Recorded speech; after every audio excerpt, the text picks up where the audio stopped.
আবার কাবা ভাঙতে এলে পাঠাওয়া বাবিল,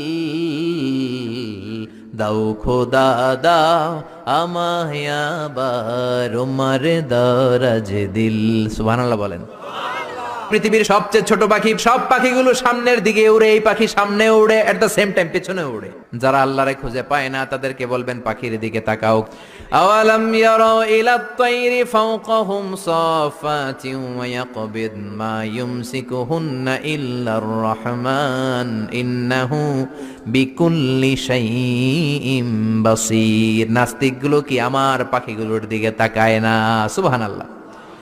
এই যে পাখিগুলো থাকে ফাওকাহুম সাফাতিন, পাখিগুলো কেমনি ডানা মেলে উড়ে বেড়ায়, আবার নামার সময় ডানা গোটায়, ডানা ঝাপটায়, কেমন করে পাখিগুলো উড়ে।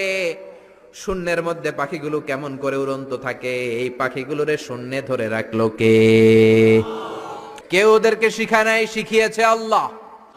আল্লাহ বললেন পাখির দিকে তাকাও। আওয়ালাম ইয়ারাউ ইলাত তায়র, কারণ পাখির মধ্যে নিদর্শন আছে না নাই? পাখি নিয়ে গবেষণা করলে পাখির রব আল্লাহরে খুঁজে পাওয়া যাবে। এজন্য কোরআনের অনেক জায়গায় আল্লাহ পাখির কথা বললেন, ওয়া আরসালা আলাইহিম তায়রান আবাবিল। আবাবিল পাখি দিয়ে আল্লাহ আব্রাহারে শেষ করলেন। এরপর সাইয়েদনা সুলাইমান আলাইহিস সালামের একটা পাখি ছিল, নাম কি? হুদহুদ। ওইটার জুমিং পাওয়ার এত বেশি ছিল পাখিটার চোখে, সাইয়েদনা সুলাইমানের সিংহাসনও চড়তো, পাখিটাও চড়তো। আর কত নিচে সুমিষ্ট পানি আছে, এত উপর থেকে ওটা দেখে দেখে বলে দিতে পারতো। Be a part of our vision. Do listen and share the khair.